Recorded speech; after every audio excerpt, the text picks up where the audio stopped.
kita, jika kita sedang ada di dalam masalah, hanya Tuhan. Amin. Ya, jangan kita mengandalkan kekuatan sendiri. Alkitab berkata, terkutuklah orang yang mengandalkan manusia, termasuk dirinya sendiri, tapi diberkatilah orang yang mengandalkan Tuhan. Dan Mazmur 121 ayat 1-2 mengatakan, aku melayangkan mataku ke gunung-gunung, dari manakah akan datang pertolonganku? Pertolonganku ialah dari Tuhan yang menjadikan langit dan bumi. Dan kita ingat, dia menjadikan langit dan bumi hanya dengan firman-Nya, hanya dengan perkataan-Nya. Itu sebabnya kalau mau tetap menyala-nyala, tetap mendekat kepada Tuhan. Setan akan suka mengalihkan pandangan kita daripada Tuhan, supaya kita kalau sudah kaya, ya bersandar kepada kekayaan kita. Kalau sudah ada banyak kawan kita, orang-orang yang ya kelihatannya berkuasa, bersandar kepada mereka. Sebaliknya, kalau kita ditimpa banyak masalah, setan mau kita terus dipenuhi dengan pemikiran masalah itu, lupa kita sama Tuhan. Dua-dua jangan, tetap Tuhan sumber kita. Amin.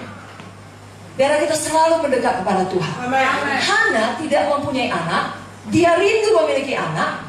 Dan sebenarnya pada waktu suaminya tiap tahun pergi ke rumah Tuhan di Silo, dia bisa bawa alasan. Kau sudah punya madu ya, kau sudah punya istri lain, pergilah dengan istrimu itu dengan anak-anakmu. Aku tidak mau ikut beribadah. Tidak.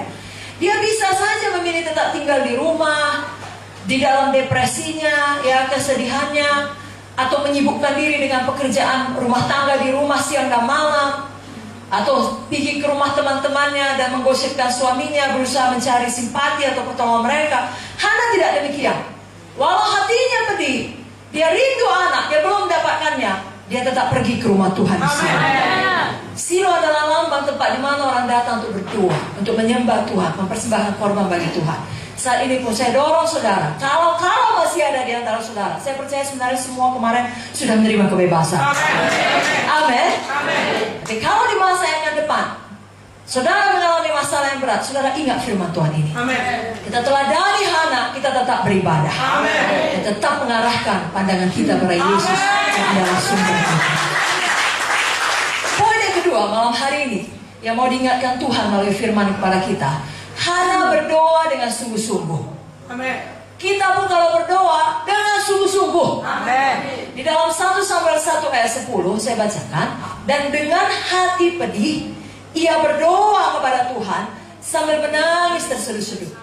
Hana berdoa, dia berdoa dengan sungguh-sungguh. Saya dan saudara pun perlu berdoa dan berdoa dengan sungguh-sungguh. Amin. Katakan amin. Ya, di antara semua senjata rohani, saya pikir doa adalah salah satu senjata rohani yang paling ampuh. Amin. Ya, dan Hana berdoa dengan jujur, saudaraku. Tuhan mengerti doa seperti ini. Karena di Alkitab juga pernah dituliskan bagaimana Tuhan berdoa dengan tangis. Saya bacakan Ibrani 5 ayat 7.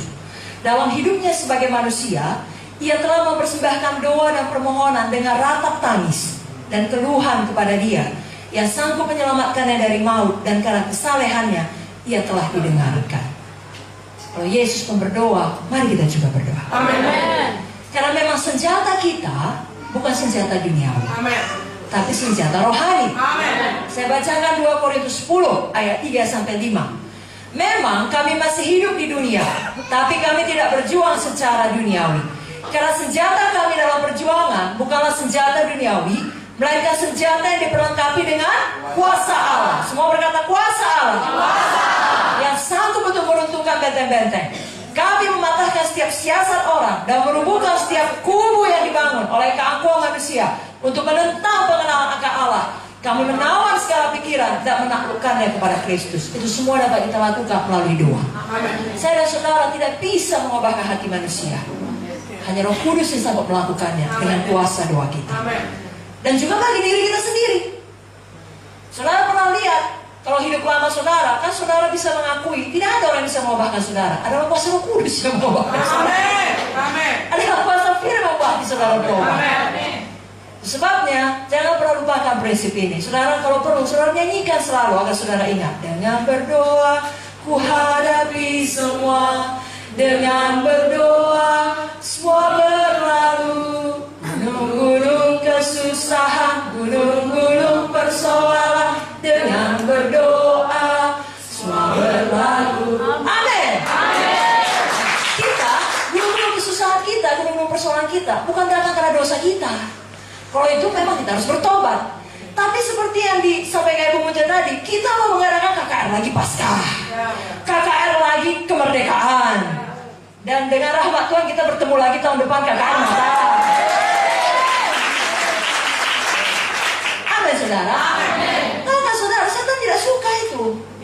Lalu dia akan pakai semua cara, bahkan melalui manusia yang bisa dipakainya, untuk memberikan gunung-gunung persoalan, gunung-gunung kesusahan. Karena hal yang paling dibencinya adalah Yesus diberitakan. Selama saudara tidak melakukannya, dia tidak keberatan saudara diberkati, karena saudara bukan ancaman bagi kerajaan kegelapan. Tapi kalau saudara melakukannya, saudara ancaman, dan dia sangat benci itu.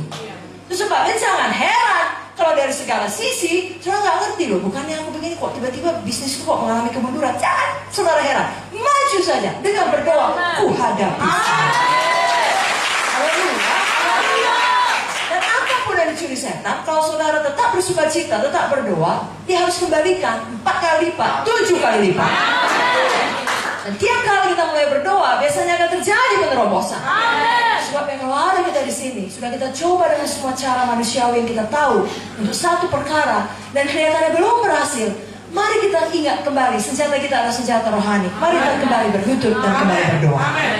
Dan jangan lupa, saya yakin ini saudara sudah lakukan. Saya hanya ingatkan saja dengan kasih Tuhan untuk mengusir setan di dalam doa saudara. Lawanlah iblis, maka ia akan lari daripada kamu. Dia mau mengusir setan, ya amin.